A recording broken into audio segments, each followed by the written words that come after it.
Aaron, I'm feeling good about this week. I mean, we have so many thrivers from coast to coast that despite the economic challenges posed by lockdowns and unconstitutional mandates, they're still growing their companies. I love it. And a few thrivers, 160 people, have reached out, at one point over the last, since 2006, and have reached out and said, could you coach me down the path? Could you teach me how to grow a company? Yep. And that's what I did. Yep. And on today's show, we have a thriver who's absolutely doing very well. And I'm just excited to celebrate the growth of his business. Thrive Nation, on today's edition of the Thrive Time Show, we celebrate the success of the founder of Matty Mays Cafe. His name is Joseph, and here's his story. All this and more on today's edition of Wins of the Week! Panic boom! Doing the bull dance, feeling the flow, working. You can do it!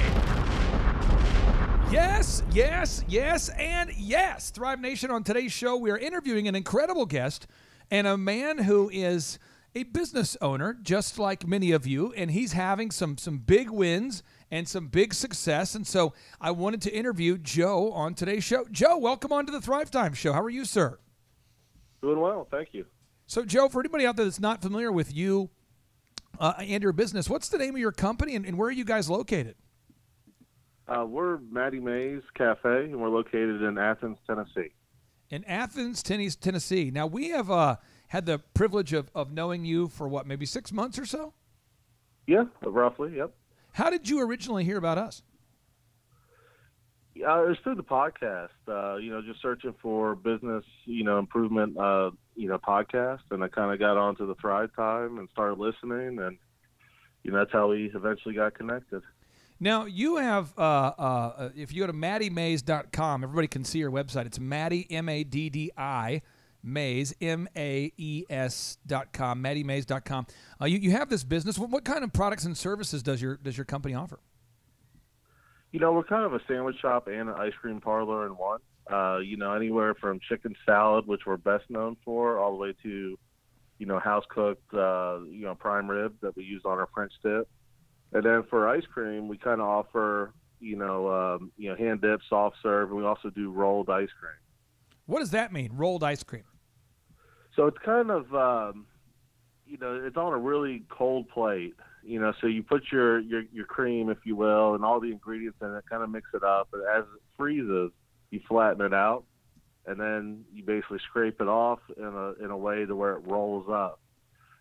So it's kind of, it's a custom ice cream. So, if you wanted cookies and cream, you put Oreo cookies, with vanilla, cream in it and kind of make the ice cream. It sounds like the customer. It sounds like the kind of thing my wife would like and the kind of thing that I don't really get. Do you get it? What do you think? I get it, but I am a simple man. So, a lot of times I just want like vanilla with some, hot fudge on top or something like that. But, it's an experience. So a lot of people want, an experience with their process. So, a lot of times I don't say that we're a restaurant. We're more about an experience with your food. So it's the same thing like when you look into our shop, we have all these custom epoxy tables that we did with different colors, local pictures. You just don't want the standard fare, So there's a lot of customers out there that just, you can mix it up. I mean, we can put, gummy bears in it to sprinkles to, whatever you crave. So that's where it makes it interesting. Just the unlimited potential. Now, what I find is a lot of people start a business. They get excited. They're fired up. They're going, someday I want to own my own business.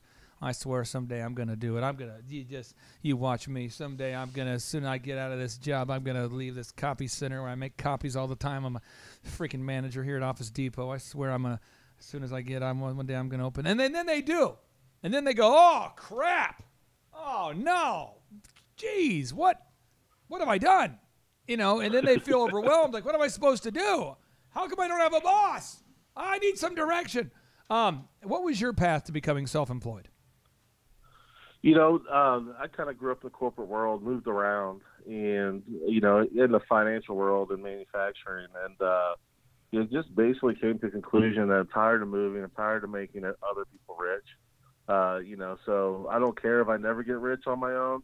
but the thing of there's a lot of pride in doing your own work. This is what you want to do, and those type things. You kind of control your own destiny, So, when we moved to Athens, we kind of said, hey, we want to start a business, or do something and kind of grow those roots into a community. One, to stop moving, and two, to kind of be able to control our destiny, if you will. And that's kind of how we got into it. My wife, she's a nurse by trade, and then I'm just, basically a bookkeeper, if you will. So we've never done this, and that's the interesting thing. We talk to finance people, we're typically risk averse. So, it was a big jump, 4.5 years ago when we did it. So now we're in it. You can't take it back. All we do is push forward, right? Now, you've been a client of what for maybe 6 months? Is that have you been a client that long, or maybe less long, or do you know? Yeah, since September. Okay, and a lot of our clients tell me, they'll say, hey, man, I'm starting to have some growth here. At first you're laying the foundation. I think we're doing tasks that I affectionately called profound crap. Core, repeatable, actionable processes. You're rounding up passwords. You're optimizing a Google map. You're launching a website. You're launching ads. You're coming up with a no-brainer. You're doing all that one-time stuff. You got to come up with a no-brainer pitch that works. You got to get the passwords. And those things aren't exciting. But then you start to see some fruit.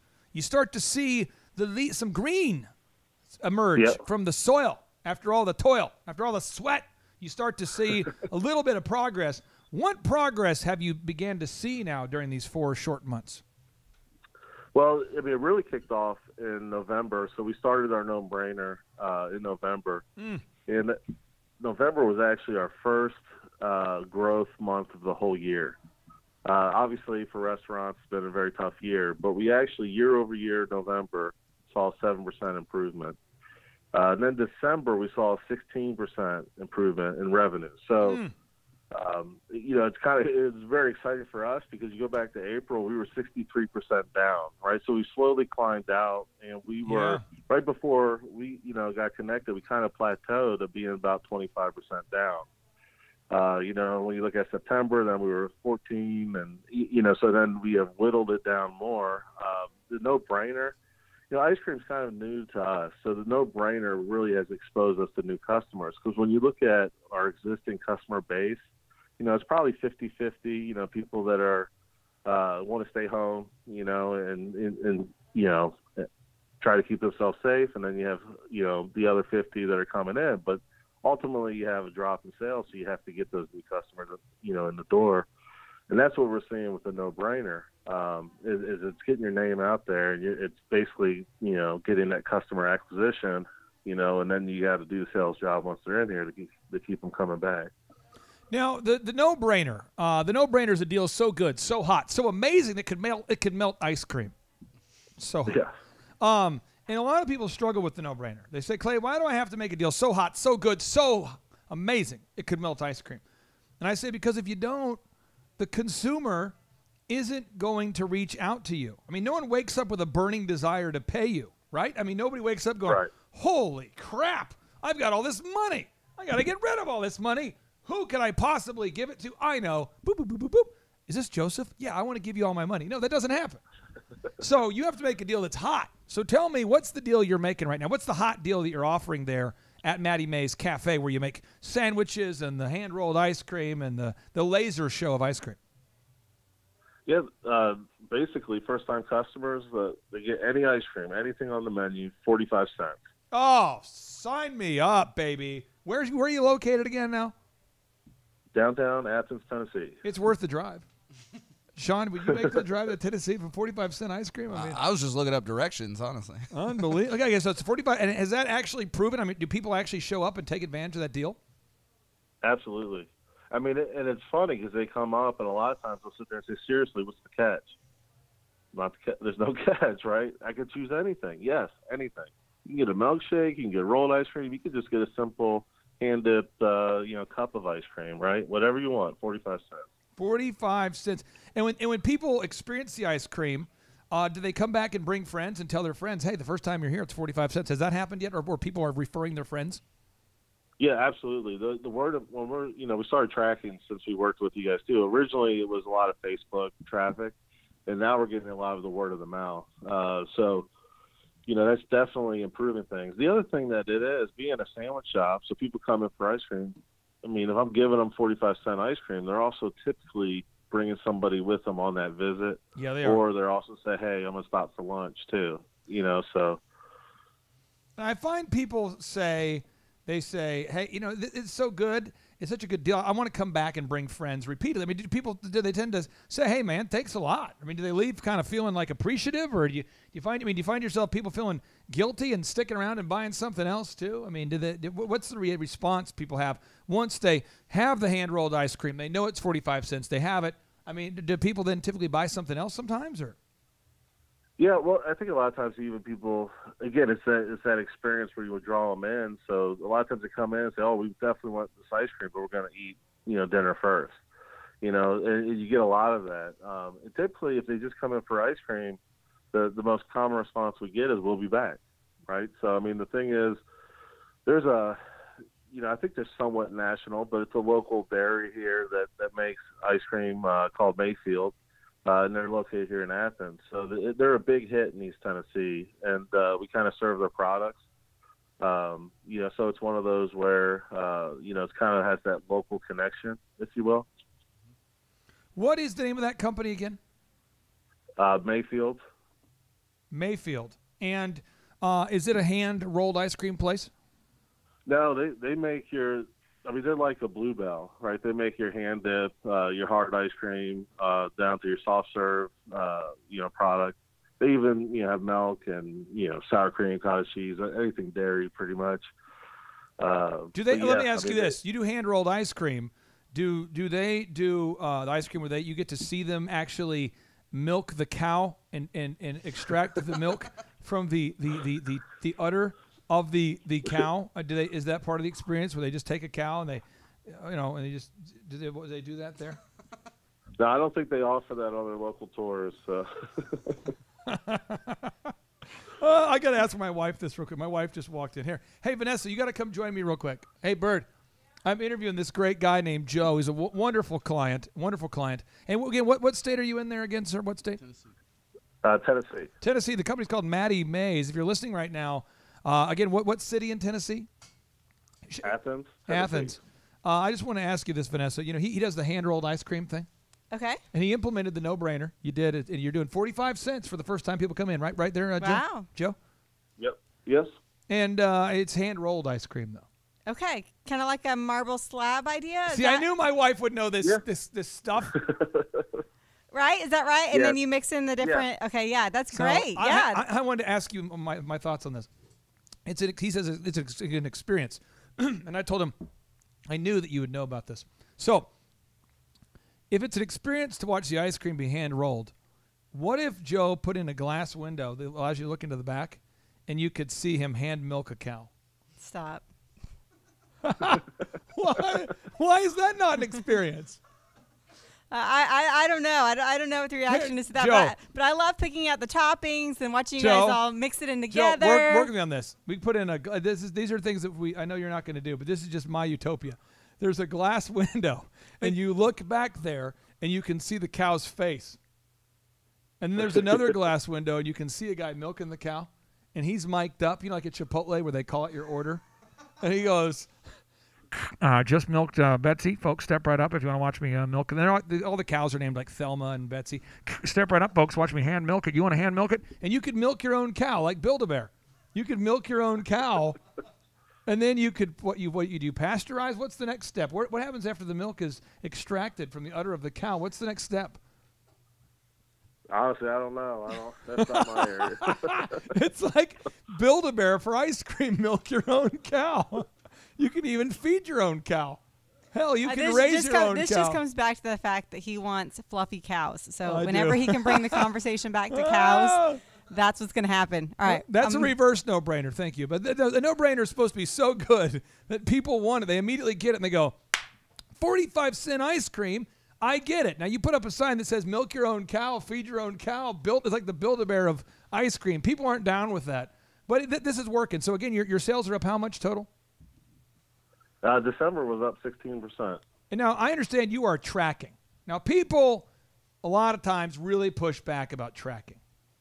You know, they Yep. struggle with tracking. They say, I don't want to track because it causes me flashbacks to school where I had to be accountable.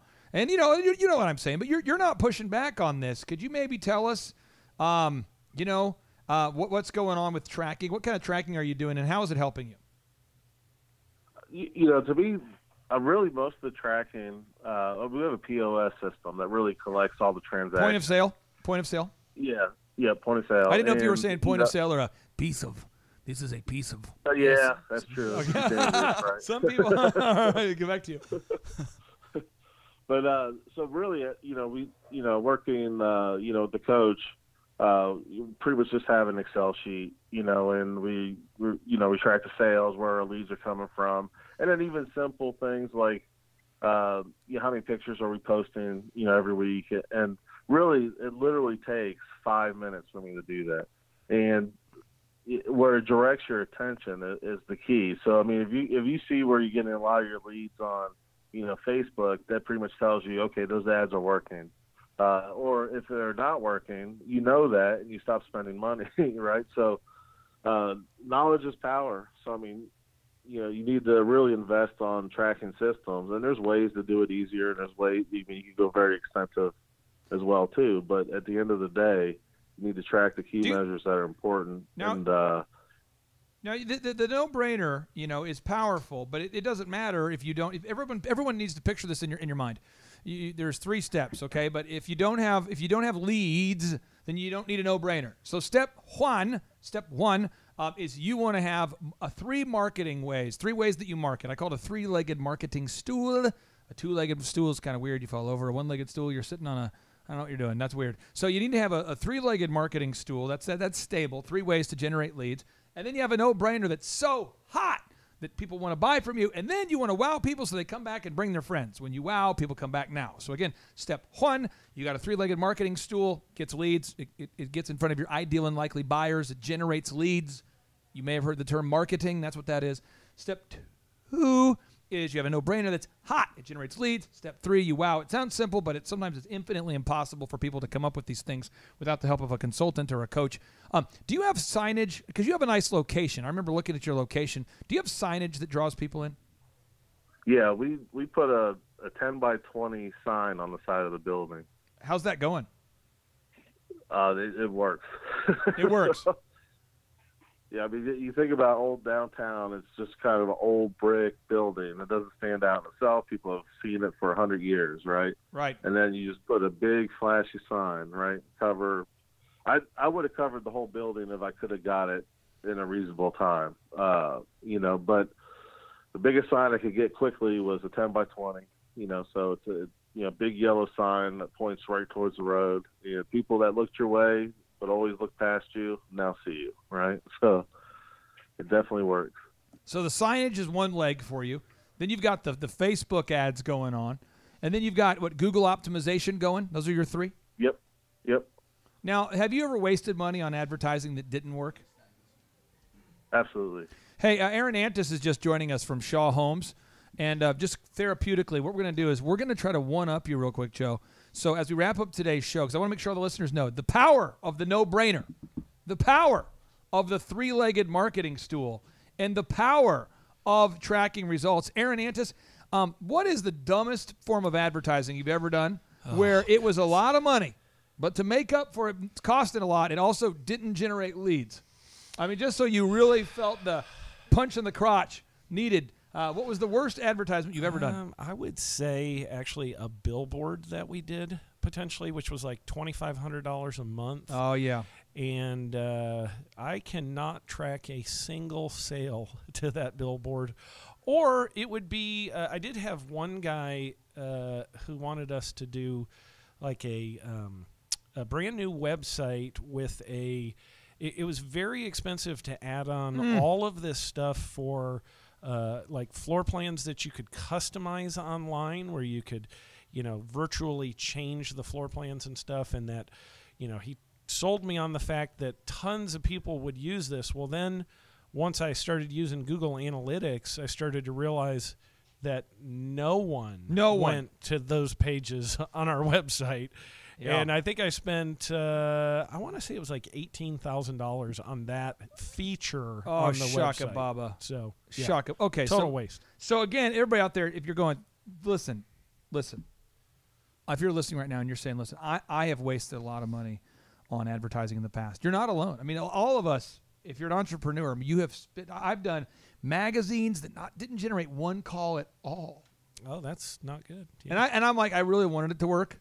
So people would say, I'd say, how'd you hear about us? They'd say, oh, I heard about you through a friend. I'm like, did your friend read the magazine? And they go, no, my friend didn't. But you want it to happen. So you're like, yeah. Tell me your friend read the magazine. And they go, no, they didn't.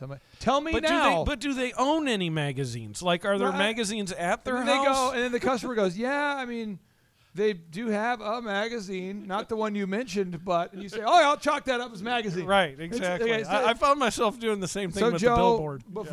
Before you found us and found the team and discovered the keys to coming up with a no-brainer and a three-legged marketing stool and systems that wow, what's the worst form of advertising you've ever done? Print. Print? Did you say Prince or print? Print. Oh, I didn't know if you were sponsoring Prince concerts. Magazines. The thing is, like you said, you can't track the leads. They're very expensive. And you never get feedback that you don't know if people actually saw your ad on page 10 or wherever it's placed. Real quick, what is your website? For one more time, if people want to go to your website, maybe someone out there is just, they're wanting to keep it old school. They're maybe wanting to plan a family vacation. They want to drive out to Tennessee. And what city in Tennessee are you in again? There, someone was taking notes. What city are you in? Athens, Tennessee. So somebody out there is in the Athens, Tennessee area, looking for a good time. They want to get that experience going on. They want to see that hand-rolled ice cream. What's that website one more time? Matty Mays Cafe is the new improved one. So MADDIMAESCAFE.com. And are you open at all to the idea of doing the from the farm to the table ice cream, where you have a cow in the back of the store? Aaron, I was pitching this idea. I said, now this idea sounds like something you would pitch. Think about it. There's like Build-A-Bear. Yeah. Where you could build your own bear. Yeah. And people go, oh, that makes sense. I guess I'm putting in all the labor and it costs more. That makes sense. Yeah. So you follow the Build-A-Bear logic. You say you put a cow in the back, and you put a sign that says, build your own table ice. What do you call it, Joseph? Table ice cream? You call it hand-rolled table. What do you call this again? Hand-rolled ice cream? Hand-rolled, yeah. You say, build your own. And the person shows up, and you say, they walk in. You go, hey, you might want to put on some boots. And they say, why? You say, you get an experience at farm to table. And they say, well, what do you mean? You say, well, go on out there. You get out back. Usually there's a guy named Roy. That's the kind of the name. Yeah. Roy or Art. Yeah. Or Carl. Art Carl, yeah. And his hands are like leather hands. Mm-hmm. And he's out there smoking. He's in his like late 80s, but he keeps smoking anyway. Yeah. He's got a little flask of Jack Daniels with him. And he's like, well, partner. He says, Sean, you're ruining the moment here. You get me laughing at this. Is serious stuff. You say, so you want a farm-to-table ice cream? And I do want farm-to-table. And he says, okay. And then you get you a stool, a three-legged stool. You sit down. He says, well, get to milking, buddy. And then you milk that cow. Nice. And then you get the milk. And then what do you do next after you get the milk, Joe? What would be the next step? Yeah, I don't know. I'm not a dairy farmer. I think you have to take the cow in the freezer. And you milk it in the freezer is probably what you do. It's like a big walk-in freezer. I don't know. And then the slogan could be from teat to sweet. Here. I don't know. From teat to sweet. I love it. Hand-rolled ice cream from teat to sweet. There's a new name, right? You might get a different kind of client coming in for that, though. I don't know. That might be a whole different market there. It has to happen. If it's the end of the world, that's the final thing that has to happen. Yeah, that's definitely not the clientele you want. No, that's the clientele you want. The kind of person that wants farm-to-table ice cream from teat to sweet. Milk your own cow, and then you'll say, wow, at Matty Mays. All right, brother. Thank you so much for joining us. You're a great American. You're a courageous human. And I can't wait to come to Athens to try that hand-rolled ice cream. Again, ladies and gentlemen, you too have the mental capacity and the tenacity to achieve massive success. You've just got to implement the proven principles. Aaron, if it's okay with you, I'd like to end this show with a boom. With a boom. Let's do it. With a boom. For some reason, saying the word boom was hard to do for a moment there. I want to end the show with a boom. Here we go. 3, 2, 1, boom.